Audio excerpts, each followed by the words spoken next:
Do'stlarim, bekorchi xayoldan qo'rqing. Ermakka aytilgan savoldan qo'rqing. Qo'rqmang beminnat berilgan oshdan, minnati bor somon poholdan qo'rqing. Faqat savob izlang. Uvoldan qo'rqing. Qashqirlardan qo'rqmang, shoqoldan qo'rqing. Erni er qiladigan xotin deydilar. Erni yomonlagan ayoldan qo'rqing.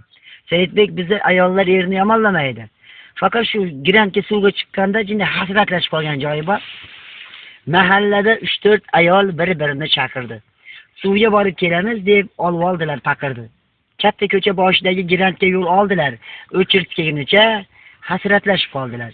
Birinchisi hasratini o'z eridan boshladi. Uyi bilan ishi yo'q deb ko'zlarini yoshladi. Yosh boshimga qancha savdolarni soldi u. Ichaverib alqash bo'lib qoldi u. Kechalari ichib kelib mahallada baqirar. Uflayotgan qo'shnilarni bita chaqirar. Uyga olib kelgunimcha bo'lganimcha bo'laman. Ertasiga mahalladan sharmandaga o'laman. Shunday deya boshini egib, botdi uzoq xayolga. Endi quloq tutar ular ikkinchi bir ayolga. Sizniki ham tuzuk ekan. Salpal o'zini bilar ekan. Yarim tunda bo'lsa hamki uyni topib kelar ekan. Meni g'amim sizdan battar, buni kim ham biladi. Nomard erim ichgan kuni tong otganda keladi. Tunov kuni ichib olib, orom izlab joniga ketvordi Xo'jobodlik bir juvon yoniga.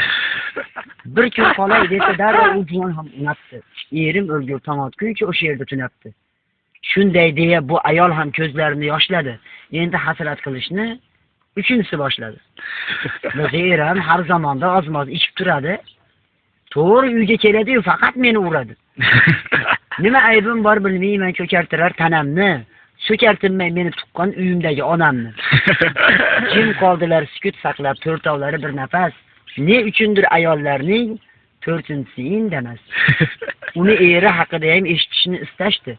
Sen ham gapir deya uni majburlashib qistashdi. Voy nimani ham aytayin men. Erim ko'cha ko'rmagan. 12 yil birga yashab men hech ham urmagan. Erkaklarga o'xshab salpal aravini ichmaydi. 3-4 ming so'm pul topsa ham hatto pivo ichmaydi. O'chirtimiz kelib qolib, keling suvni olaylik. G'iybatlarni yig'ishtirib uyga keta qolaylik.